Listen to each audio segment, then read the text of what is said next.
നമസ്കാരം, എല്ലാവർക്കും ഇടമന വേദ സെൻ്ററിലേക്ക് സ്വാഗതം.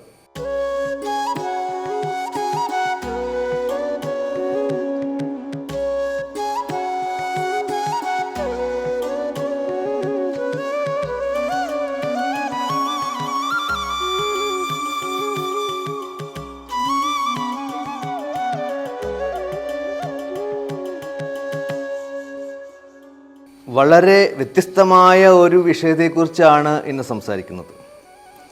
നമ്മുടെ ഈ പ്രപഞ്ചത്തിൽ ധാരാളം ഊർജമുണ്ട്. ആ ഊർജങ്ങളിൽ ഏറ്റവും പ്രധാനപ്പെട്ടത് എന്ന് പറയുന്നത് കോസ്മിക് എനർജിയാണ്, അഥവാ കാന്തിക ശക്തി, ജീവശക്തി എന്നും പറയാം. ഇത് ഒരു സുപ്രീം കോൺഷ്യസ്നസ് ആണ്. അതിൻ്റെ ഒരു എക്സ്പ്ലനേഷൻ അല്ലെങ്കിൽ പക്ക ഒരു ഡെഫിനിഷൻ നമുക്ക് നിർവചിക്കാൻ സാധിക്കില്ല. കാരണം ആ എനർജിയുടെ പവർ, ആ സുപ്രീം പവർ മനസ്സിലാക്കിയെടുക്കാൻ പോലും നമ്മുടെ ഈ കാലഘട്ടത്തിൽ കഴിയുന്നില്ല. അതാണ് അതിൻ്റെ പ്രധാന കാരണം. പക്ഷേ ഈ എനർജിയാണ് നമ്മുടെ പ്രപഞ്ചത്തിൻ്റെ സന്തുലിതാവസ്ഥയെ വരെ നിലനിർത്തുന്നതും. ഈ പ്രപഞ്ചത്തിലെ സർവ്വ ജീവജാലങ്ങളിലും ഈ കോസ്മിക് എനർജി ഉണ്ട്, നമ്മുടെ ശരീരത്തിലുമുണ്ട്. ആ കോസ്മിക് എനർജിയെ നമ്മൾ തിരിച്ചറിഞ്ഞ് അതിനെ ഉത്തേജിപ്പിച്ച് അതിൻ്റെ ആ മുഴുവൻ ഊർജവും നമ്മൾ സ്വീകരിച്ചു കഴിഞ്ഞാൽ നമ്മൾ പൂർണ്ണ ബോധവാനാവുകയും, ആ ബോധം എന്നുള്ള വാക്കിന് പല അർത്ഥമുണ്ട്, ആ പൂർണ്ണ ബോധവാനാവുകയും എന്താണ് നമ്മുടെ ലോകത്ത് നടക്കുന്നത്, അല്ല എന്താണ് അതിൻ്റെ പൂർണ്ണ ശക്തി, എന്താണ് ജീവിതത്തിൽ ആനന്ദം, അതൊക്കെ നമുക്ക് തിരിച്ചറിയുന്നത് ഈ കോസ്മിക് എനർജിയിലൂടെയാണ്. ഈ ഒരു ഊർജമില്ലാതെ ഈ ലോകത്ത്, ഈ പ്രപഞ്ചത്തിൽ ഒന്നിനും നിലനിൽപ്പില്ല. അപ്പോൾ നമ്മുടെ ഈ ശരീരത്തിലുള്ള ഈ എനർജി, നട്ടെല്ലിൻ്റെ ഏറ്റവും അടിഭാഗം, മൂലാധാരം എന്നാ പറയുക, കുണ്ടലിനി ശക്തി, ആ മൂലാധാരത്തിലൂടെ സ്വാധിഷ്ഠാനം, മണിപൂരകം, അനാഹതം, വിശുദ്ധി ചക്രം, ആജ്ഞാചക്രം, വീണ്ടും സഹസ്രാര ചക്രത്തിലേക്ക് എത്തുമ്പോൾ നമ്മൾ പൂർണ്ണ ബോധവാന്മാരുകയും ആ ഊർജം അവിടെ നമുക്ക് സ്വീകരിക്കാനും അത് അവിടെ ശേഖരിച്ചു വയ്ക്കാനും നമുക്ക് കഴിയും. എളുപ്പത്തിൽ ഞാനിത് പറഞ്ഞു, പക്ഷേ ഇത് അത്ര എളുപ്പമുള്ളൊരു കാര്യമല്ല. ആ കുണ്ടലിനി ശക്തിയെ ഉണർത്തുക എന്ന് പറയുന്നത് പോലും നമുക്ക് താൽക്കാലികമായിട്ട് ചിന്തിക്കാൻ കഴിയില്ല. നിരവധി മാർഗങ്ങളിലൂടെ, ധ്യാനം, യോഗ, പ്രാണായാമം, മറ്റ് താന്ത്രികമായ വിഷയങ്ങളിലൂടെ മാത്രമാണ് നമുക്ക് നമ്മുടെ ഊർജത്തെ പ്രഹിപ്പിച്ച് ഈ 7 ആധാരങ്ങളിലൂടെയും കടന്ന് സഹസ്രാര ചക്രത്തിലേക്ക് ഈ ഊർജത്തെ എത്തിക്കാൻ സാധിക്കുകയുള്ളൂ, അവിടെ ശേഖരിക്കാനും സാധിക്കുകയുള്ളൂ. ഞാൻ പറഞ്ഞു, പല രീതിയിലൂടെ ആ ഒരു ഊർജം നമുക്ക് വികസിപ്പിക്കാൻ സാധിക്കും. അങ്ങനെ വികസിപ്പിച്ചെടുത്തിട്ടുള്ളവരാണ് ഇന്ന് ലോകത്തിൻ്റെ നെറുകയിലുള്ള പല മഹാന്മാരും. ഈ ഒരു ഊർജം നമുക്ക് ലഭിച്ചു കഴിഞ്ഞാൽ നമ്മൾ പാസ്റ്റിനെക്കുറിച്ചുള്ള ഒരാവലാതികളും എല്ലാ മനുഷ്യരിലും ഇപ്പോൾ കൂടുതലുള്ളത് കഴിഞ്ഞ കാലത്തെക്കുറിച്ച്, അല്ലെ കഴിഞ്ഞ സംഭവം, പാസ്റ്റ് എന്ന് പറഞ്ഞാൽ ഈ കഴിഞ്ഞ നിമിഷവും, ആ നിമിഷത്തിലുണ്ടായിട്ടുള്ള പ്രശ്നങ്ങൾ നമ്മുടെ മനസ്സിൽ കിടക്കുകയും അതിനെക്കുറിച്ച് ആവലാതി ഉണ്ടാവുകയും ചെയ്യുന്ന ഒരുപാട് മനുഷ്യർ, 99% വരെ നമ്മുടെ ഈ കാലഘട്ടത്തിലുണ്ട്. ഈ ഒരു ഊർജം നമുക്ക്, പൂർണ്ണ ബോധം നമുക്ക് ഉളവായാൽ നമ്മൾ ആ കഴിഞ്ഞ കാലത്തെക്കുറിച്ചുള്ള കാര്യങ്ങൾ, വിഷമതകൾ വിടും. വരാനിരിക്കുന്നതായിട്ടുള്ള വിഷമതകളെക്കുറിച്ചും നമ്മൾ മാറി ഇപ്പം പ്രസൻറ്റിൽ ജീവിക്കുന്ന ഒരവസ്ഥയിലൂടെ വേണം ആ പ്രസൻറ്റിലുള്ള കാര്യം നമ്മൾ ആനന്ദിച്ച് സന്തോഷകരമായിട്ട് ജീവിതം മുന്നോട്ട് പോകേണ്ടതാണ്. ഒരു ഉദാഹരണം പറയാം. നമ്മുടെ നടൻ മോഹൻലാലിൻ്റെയും അതുപോലെ തന്നെ MA യൂസഫ് അലി സാഹിബിൻ്റെ ഒക്കെ ആ ഇൻ്റർവ്യൂവിൽ നമ്മളൊന്ന് ശ്രദ്ധിച്ചാൽ അറിയാൻ പറ്റും. ആ 2 പേരുടെ ഇൻ്റർവ്യൂവിൽ അവർ വ്യക്തമായിട്ട് പറയുന്ന കാര്യങ്ങളുണ്ട്. അവർ ആ പഴയ കാര്യങ്ങളെക്കുറിച്ചോ ആ നെഗറ്റീവ് കാര്യങ്ങളെക്കുറിച്ചോ അവർ ചിന്തിക്കുന്നില്ല. അവരാ വരാനിരിക്കുന്ന, അല്ലെങ്കിൽ അവരുടെ ആഗ്രഹങ്ങൾ, അല്ലെങ്കിൽ ആ ഇപ്പം നിൽക്കുന്ന കാര്യങ്ങൾ, ആ പ്രസൻറ്റിലുള്ള കാര്യങ്ങൾ അവർക്ക് ഭംഗിയായിട്ട് ആനന്ദകരമായിട്ട് ജീവിച്ച് മുന്നോട്ട് പോകുന്ന 2 വ്യക്തികളാണ്. ഞാൻ ആ 2 വ്യക്തികളെ എടുത്ത് പറഞ്ഞു എന്നേ ഉള്ളൂ. മറ്റൊരു അനവധി മഹാന്മാർ നമ്മുടെ ഈ നാട്ടിലുണ്ട്, നമുക്ക് നേരിട്ട് കാണാൻ പറ്റുന്ന ആൾക്കാരുണ്ട്.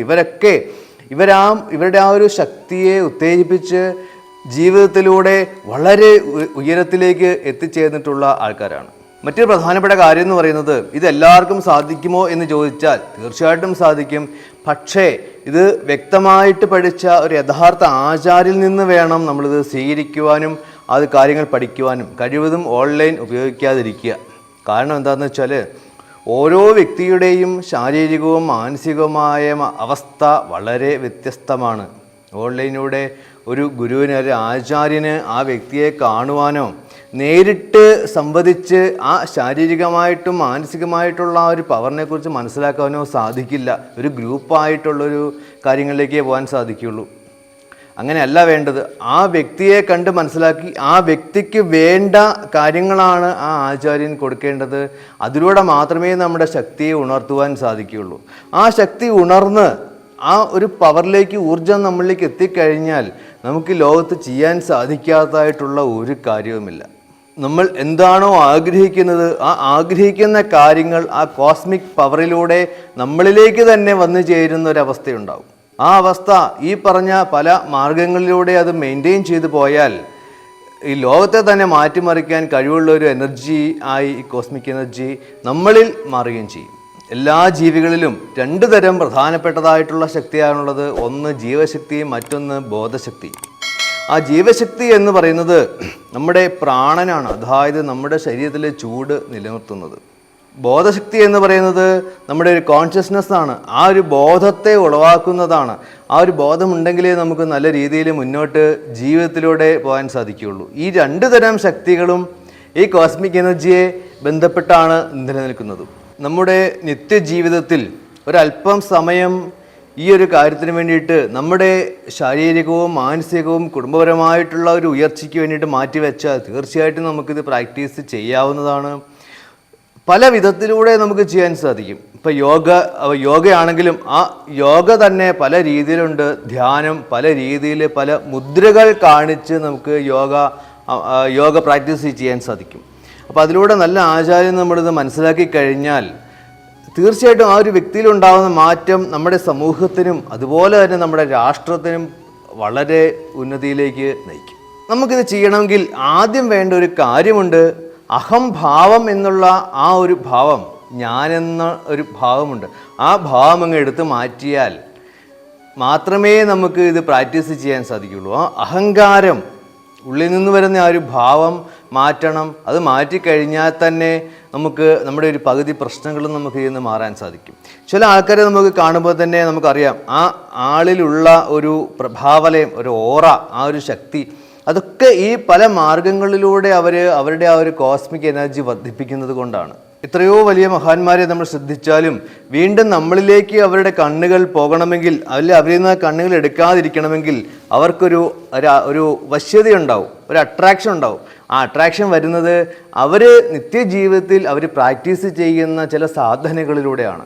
ആ സാധനകളിലൂടെയാണ് അവരുടെ മാനസികവുമായിട്ടുള്ള ബുദ്ധി, ആ കോൺഷ്യസ്നെസ് വർദ്ധിപ്പിച്ച് അവർക്ക് ജീവിതത്തിൽ വലിയ നേട്ടങ്ങളും കൊയ്യാൻ സാധിക്കുക. അതിലൂടെ അവർ ജീവിതത്തിൽ ആനന്ദം കണ്ടെത്തുകയും ചെയ്യും.